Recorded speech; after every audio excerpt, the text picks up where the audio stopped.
60 शब्द प्रति मिनट की गति से। मैटर शुरू होगा 5 सेकंड बाद। स्टार्ट।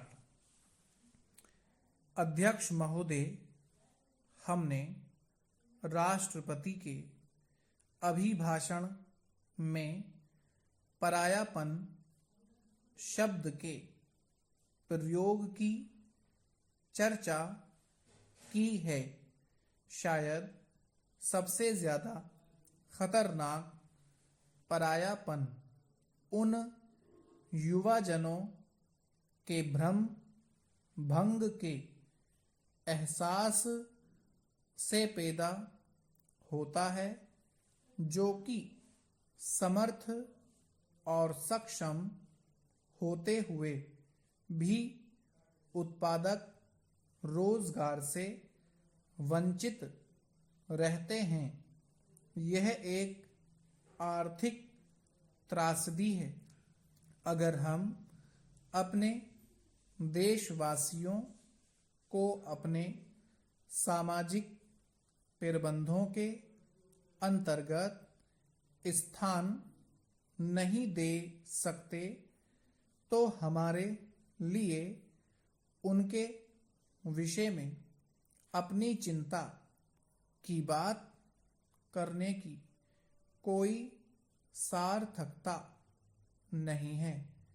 लोग परायापन इसलिए अनुभव करते हैं कि उन्हें लगता है कि कोई उन्हें चाहता नहीं, लेकिन परायापन महसूस करने वाले अन्य प्रकार के लोग भी होते हैं, जैसे नक्सलवादी, जिनके लिए देशभक्ति एक मध्यवर्गीय उत्साह है, जो ऐसे पिछले विश्ववादी हैं जिनके लिए हमारी जनता और हमारे देश के गुणों का आदर कर सकना संभव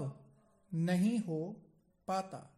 इसके अलावा कुछ हमारे ऐसे अति कुशल विशेषज्ञ आदि भी हैं जो यहाँ अपने लोगों के लिए बेहतर अवसरों का निर्माण करने के प्रयासों में होने वाली परेशानियां और निराशाएं झेलने की बजाय विदेशों में अच्छे अवसरों तथा उच्चतर वेतनों के लिए जाना ज्यादा पसंद करते हैं।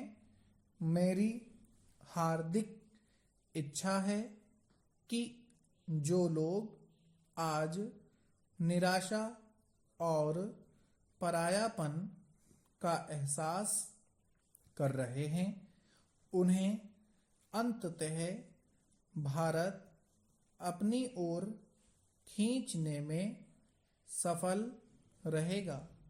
कुछ सदस्यों ने बेरोजगारों को भत्ते देने की चर्चा की है। मैं नहीं समझता कि हमारे युवा जनों की समस्या उन्हें गुजारे के लिए भत्ता देकर हल की जा सकती है। हम इन युवा जनों को पेंशन भोगी ना बनाएं। हम उन्हें दान या सरकारी सहायता के आदि ना बनाएं। हम कोशिश करें कि उन्हें ऐसे अवसर मिलें जिससे वे सच्चा परितोष प्राप्त कर सकें। इसके लिए हमें अपने सभी संभव साधन जुटाने चाहिए तथा सरकारी और निजी दोनों ही क्षेत्रों में पूंजी निवेश का स्तर बढ़ाना चाहिए। योजना के पुनर्मूल्यांकन के दौरान हमें अपनी विकास योजनाओं को रोजगारपरक बनाना चाहिए।